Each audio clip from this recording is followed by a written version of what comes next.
2 वर्ष 11 माह और 18 दिन में जो भारत का संविधान निर्मित हुआ था और जिसके वास्तुकार के रूप में भारत माता के महान सपूत बाबा साहब डॉक्टर भीमराव अंबेडकर जिन्हें मेहनत की थी, आज उनके द्वारा बनाए गए संविधान को 75 वर्ष पहले भारत ने अंगीकार किया था।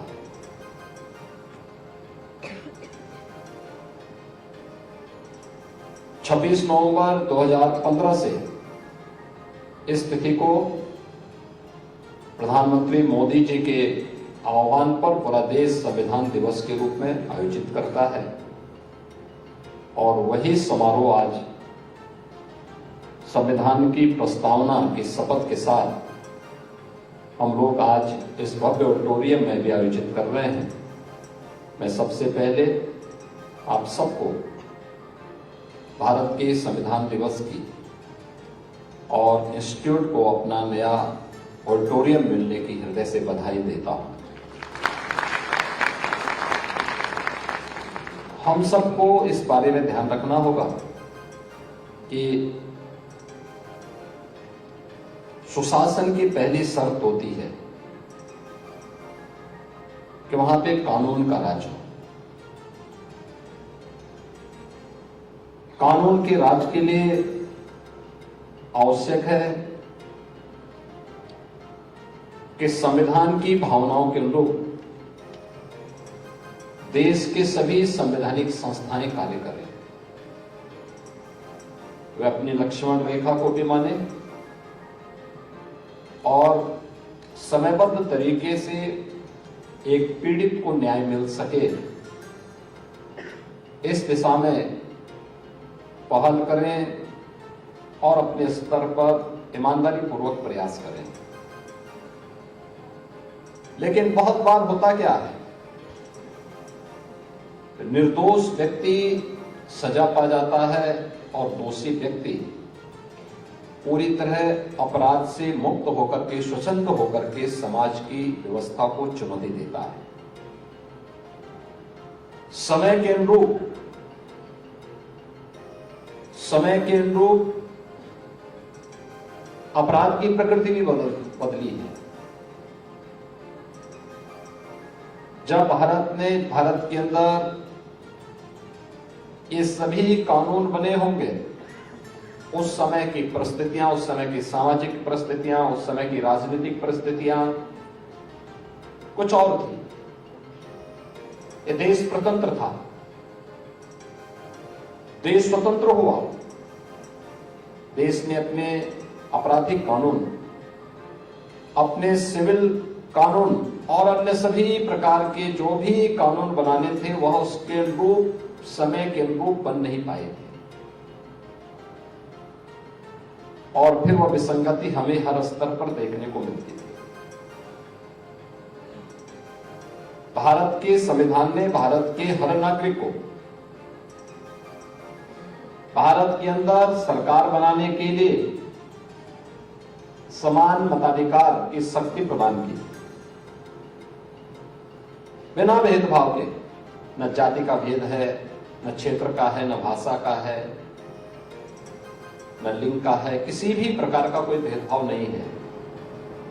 याद करिए, दुनिया के अंदर आधुनिक लोकतंत्र का डंका और ढिंढोरा पीटने वाले वे तमाम दुनिया के वे देश जो अपने आप को आधुनिक कहते हैं, उन देशों में मताधिकार की शक्ति में रंग भेद था, लिंग भेद भी था। भारत के अंदर पहले दिन से 1952 में जब स्वतंत्र भारत में पहला आम चुनाव हुआ, भारत ने न जाति भेद को माना, न रंग भेद को माना, न क्षेत्र और भाषा के भेद को माना और न किसी भी प्रकार के महिला और पुरुष के भेद को ही माना, बल्कि भारत का हर वयस्क मतदाता मताधिकार की अपनी शक्ति का उपयोग करके भारत के अंदर सरकार के गठन में योगदान दे सकता है। दुनिया के अंदर सबसे बड़े लोकतंत्र के रूप में यह गौरव भी भारत को प्राप्त है। अगर भारत ने यह ताकत भारत के प्रत्येक नागरिक को दी है, तो फिर भारत के हर नागरिक के साथ जो ताकत है उसको समान रूप से न्याय प्राप्त करने का भी अधिकार होना चाहिए। और हम सब आभारी हैं कि अभी हाल ही में आदरणीय प्रधानमंत्री जी की प्रेरणा से भारत ने अपने 3 नए कानून एक 1 जुलाई 2024 से लागू किए हैं, जिनमें भारतीय न्याय संहिता 2023, भारतीय नागरिक सुरक्षा संहिता 2023 और भारतीय साक्ष्य अधिनियम 2023, ये 3 नए कानून आज भारत ने लागू कर दिए हैं।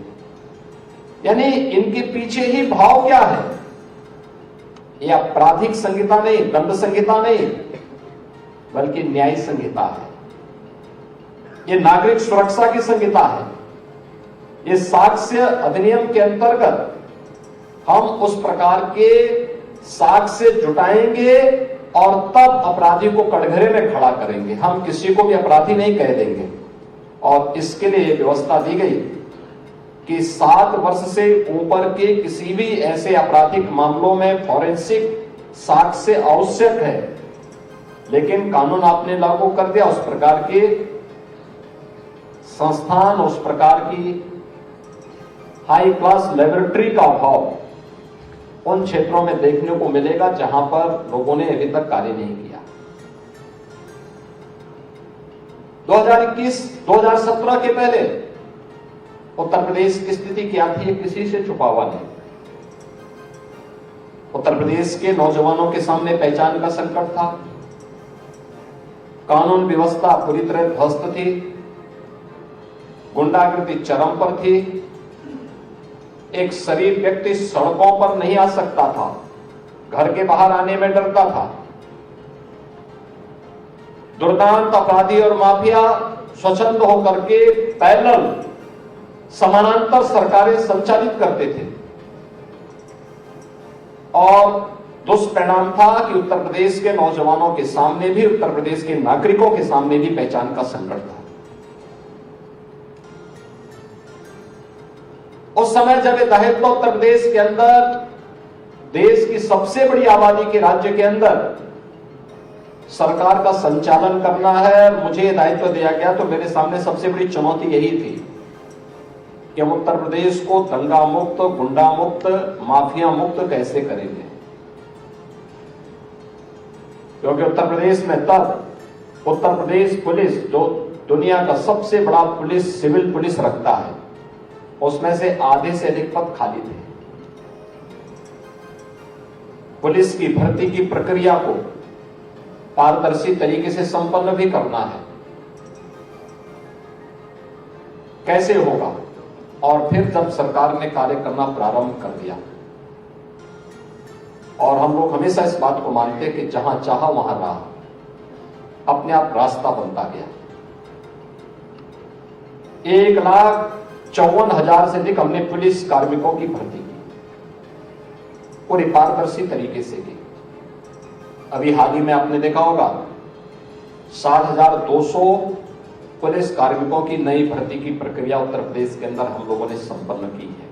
और ये प्रक्रिया कितनी पारदर्शी तरीके से हुई है। 50 लाख एप्लीकेंट थे और पूरे शानदार तरीके से पूरी परीक्षा संपन्न हुई है, परिणाम भी घोषित हो गए हैं। ये सारे कार्यक्रम आगे बढ़ रहे हैं। अब प्रदेश के अंदर जिस रूल ऑफ लॉ की बात की जाती है, उसके लिए उस प्रकार का माहौल पैदा करने के लिए, उस प्रकार का वातावरण हमें तैयार करना है। कैसे कार्य होगा? तब हम लोगों को लगा कि नहीं, हमें प्रदेश के अनुरूप अब पुराने ढर्रे से हट करके, लीक से हट करके कुछ कार्य करने होंगे। उत्तर प्रदेश के अंदर तब फॉरेंसिक जो लैब्स थी हमारे पास मात्र 4 स्थानों पर थी। हम उसको बढ़ा करके आज हर जोन स्तर पर हमारे पास एक अच्छी लैब्स बन करके तैयार हो चुकी है। हम उसको रेंज स्तर पर भी लेके जा रहे हैं, यानी 18 रेंज है, वहां तक हम पहुंचा रहे हैं। साइबर थानों की स्थापना उत्तर प्रदेश के अंदर केवल 2 थी, एक गौतम बुद्ध नगर जनपद में, एक लखनऊ में।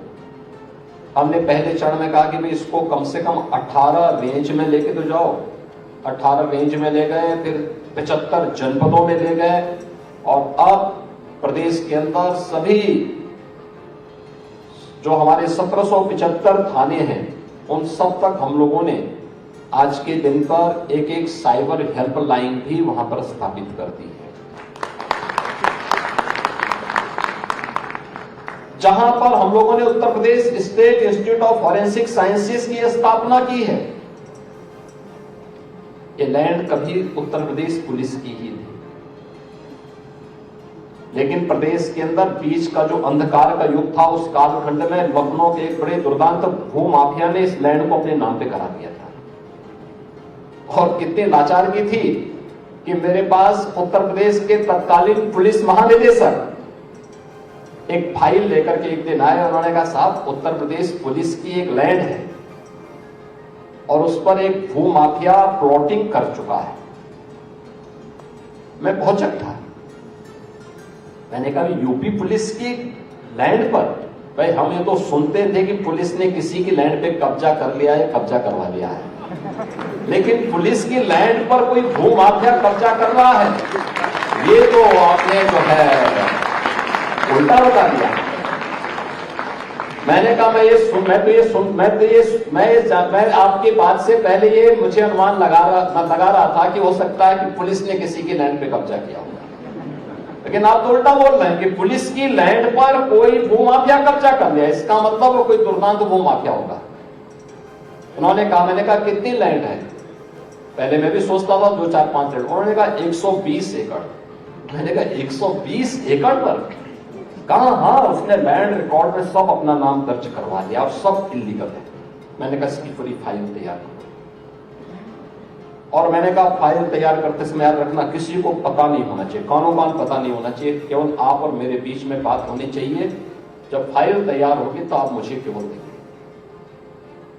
और बाकी लैंड कैसे खाली होनी है वो मैं तय करूंगा।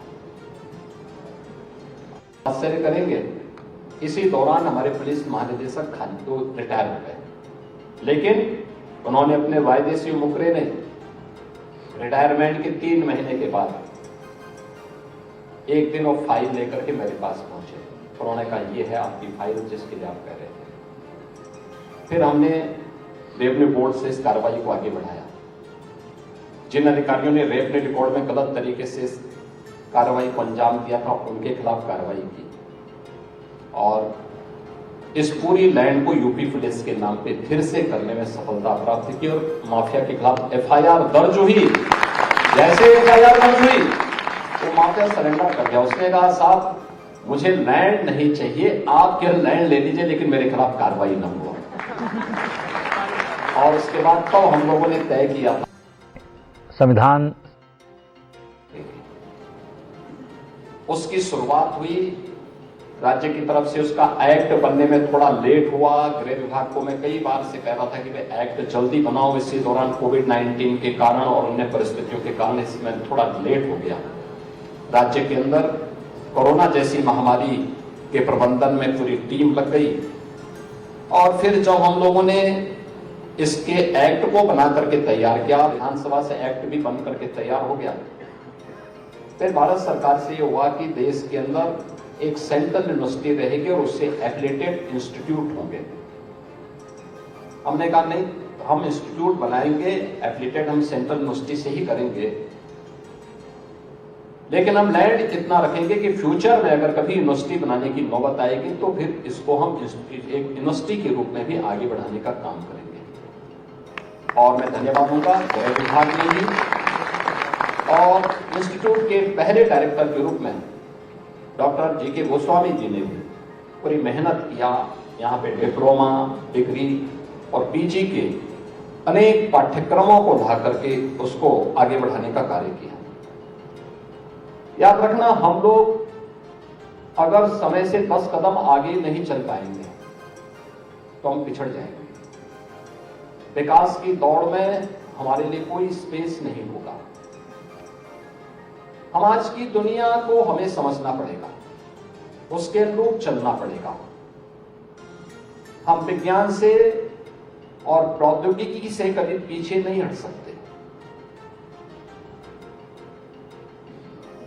और यह भी मान के चलना चाहिए कि हर नए कार्य का शुरुआती विरोध हुआ है, हमेशा हुआ है। मुझे याद है 1990 के दशक के प्रारंभ में देश के अंदर बैंकों का कंप्यूटरीकरण की कार्रवाई प्रारंभ हुई थी और पूरे देश के अंदर लोगों ने इसके विरोध में आंदोलन शुरू कर दिया कि साहब अब बेरोजगार लोग हो जाएंगे, फलाना हो जाएगा। कोई बेरोजगार कहां हुआ? कंप्यूटर ने तो नए जॉब क्रिएट किए, कार्य को आसान किया, लोगों के लिए सुगम सेवाएं प्रदान करनी प्रारंभ कर दी। आसानी से आप अपनी सारी एक्टिविटीज को वहां पर देख सकते हैं, एक एक कार्य को देख सकते हैं। लेकिन शुरुआती विरोध हुआ था। और कब नहीं विरोध हुआ? टेलीफोन आया होगा तब भी विरोध हुआ होगा, प्रिंटिंग प्रेस आया होगा तब भी विरोध हुआ होगा, हर एक स्तर पर विरोध हुए होंगे। मोबाइल फोन आया होगा शुरू में, टेलीविजन आया था शुरू में, उसका भी विरोध हुआ था। लेकिन आज टेक्नोलॉजी के साथ जब समाज आगे बढ़ता है तो उसकी प्रगति भी होती है, उसके जीवन में नए नए जॉब क्रिएट होने की संभावना भी आगे बढ़ती है और जीवन को उतना ही आसान बनाने में मदद भी मिलती है। और यह आज टेक्नोलॉजी के माध्यम से हम सब देख पा रहे हैं, कर पा रहे हैं। इसलिए टेक्नोलॉजी से दूर भागने की आवश्यकता नहीं, उसको अपनाने की आवश्यकता है। हाँ, उसके सुरक्षात्मक और नैतिक उपायों को भी अपने साथ जोड़ करके रखने की आवश्यकता है, उसका कोई दुरुपयोग न करें। लोक कल्याण के लिए एक सामान्य नागरिक को और अंतिम पायदान पर बैठे हुए व्यक्ति को हम न्याय प्रदान कर सकें, राहत दे सकें, टेक्नोलॉजी का उपयोग इस दृष्टि से आवश्यक है। और उस दिशा में यह नया प्रयास जब प्रारंभ हुआ तो हम लोगों को लगा कि यह इंस्टीट्यूट इसी रूप में, और मुझे लगता है इंस्टीट्यूट को केवल यहीं तक सीमित नहीं रहना कि हमें केवल डिप्लोमा या डिग्री या यहां पे पीजी के कुछ सर्टिफिकेट या उसके डिग्री यहां से वितरित करनी है। अवेयरनेस के विराट कार्यक्रम का हिस्सा बनना पड़ेगा। देखिए, आप लगातार देख रहे होंगे समाचार पत्रों में, टेलीविजन में न्यूज तो आते हैं, लेकिन उससे बचाव के लिए हम लोगों ने साइबर सिक्योरिटी और साइबर फ्रॉड्स को रोकने के लिए या डिजिटल अरेस्ट को रोकने के लिए हमारे स्तर पर या उन स्तरों पर क्या कार्रवाई हो रही है? हर दिन हो रहा है, हर दिन ये मामले आ रहे हैं। यानी टेक्नोलॉजी कहां तक पहुंची है? अगर अच्छे लोग टेक्नोलॉजी को नहीं अपनाएंगे, सकारात्मक सोच के लोग टेक्नोलॉजी से भागेंगे, तो नकारात्मक लोग उस पर हावी होंगे। परमाणु ऊर्जा के दोनों निहितार्थ हैं। आप उसको से एनर्जी भी बना सकते हैं, उससे एटम बम भी बना सकते हैं। ऊर्जा बनाएंगे तो लोगों को बिजली मिलेगी, लोगों की ऊर्जा की आवश्यकता की पूर्ति होगी। एटम बम बनाएंगे तो एटम बम कहीं ना कहीं मानवता के लिए विनाशकारी ही साबित होने वाला है। लेकिन यह व्यक्ति पे निर्भर करता है, किन लोगों के हाथों में ये टेक्नोलॉजी पड़ी है, किन लोगों के हाथों में आ रहा है। और ऐसे ही साइबर सिक्योरिटी के प्रश्न भी हमारे सामने हैं। ऐसे ही फॉरेंसिक सेक्टर में भी आप देख रहे होंगे, फॉरेंसिक साक्ष्यों से जुड़े हुए मामले कितने लंबित हैं, वर्षों से मामले लंबित हैं, उसकी जांचें पेंडिंग पड़ी हुई है, आता नहीं, और जब तक आता है तब तक वह पुराना पड़ चुका होता है। एक व्यक्ति न्याय से वंचित रह जाता है और एक व्यक्ति नहीं उससे न्याय से वंचित होता है, पूरी मानवता उस न्याय से वंचित होती है। एक अपराधी जब छूटता है और फिर समाज को आंखें दिखाता है तो वह कानून को, रूल ऑफ लॉ को एक प्रकार से चुनौती देता है। हमारी जो संविधान की उन सभी पिलर्स को चैलेंज करता है, वो जिस पर हमारा लोकतांत्रिक ढांचा खड़ा है, जिसने हमें ये ताकत दी है कि हम सब एक साथ मिलकर के अपने देश के बारे में सोच सकें, समाज के कल्याण के बारे में, उसके उज्जवल भविष्य के बारे में सोच सकें, उसको चुनौती देता है। और इसलिए आज के दिन पर जहां हमें इन सभी के बारे में जानकारी होनी आवश्यक है। अभी मैं देख रहा था पीजी डिप्लोमा के कुछ छात्रों को यहां पर मुझे सर्टिफिकेट देने को का अवसर मिला। मैंने देखा जितने छात्र आए थे सभी अलग अलग ब्रांचेस से थे, यानी एक नया प्रयास हुआ है।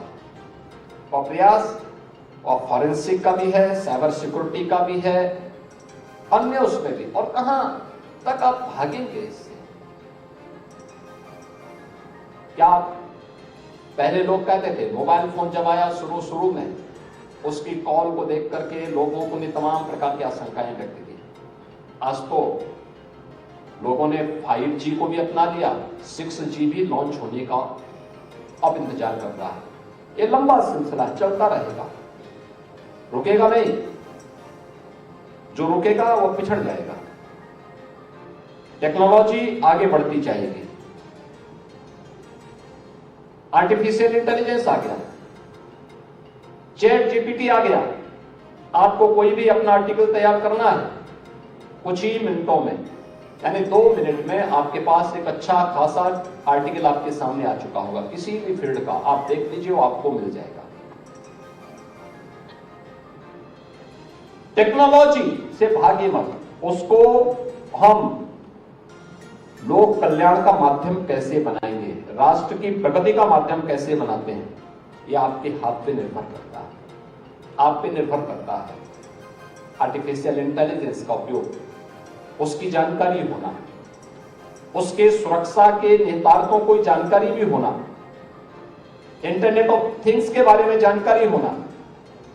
हम उन सभी बातों को लेकर के जब अपने आप को पूरी मजबूती बना तय कर लेंगे, उस पक्ष के बारे में जब हमारा पक्ष मजबूत होगा, तो कोई कारण नहीं कि फिर इस प्रकार के जो फ्रॉड हो रहे हैं, जो डिजिटल अरेस्ट के मामले आ रहे हैं, जो साक्ष्यों के साथ छेड़छाड़ करके अनावश्यक रूप से एक निर्दोष व्यक्ति को सजा होना और दोषी व्यक्ति का दोष मुक्त हो जाने की घटनाएं हमें सुनाई देती हैं, उनसे काफी बड़े पैमाने पर राहत मिलेगी। और प्रधानमंत्री जी की जो मंशा है कि हर पीड़ित व्यक्ति को न्याय मिलना चाहिए और हर दोषी व्यक्ति कानून के कटघरे में खड़ा होना चाहिए, उस लक्ष्य को प्राप्त करने की दिशा में हम आगे बढ़ सकते हैं।